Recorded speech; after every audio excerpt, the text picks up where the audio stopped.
نشد که آخر بهونه دست هم دیگه ندیم و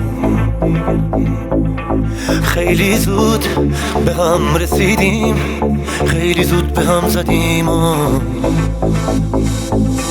واسه هم اومد نداشتیم که به هم نیومدیم و من دارم تازه میفهمم اشتباه قدیم و معذرت میخوام که واسم گریه ها دیگه مهم نیست. اگه اسم من میلرزه تو صدا دیگه مهم نیست. خاطرم مونده که گفتی خاطرات دیگه مهم نیست.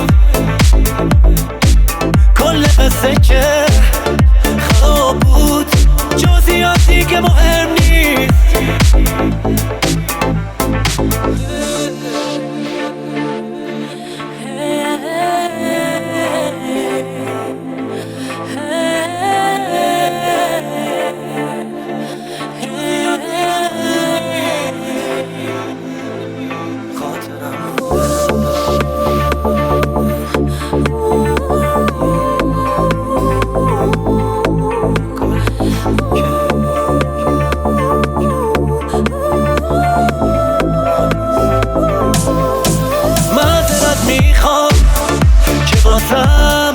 گریه ها دیگه مهم نیست.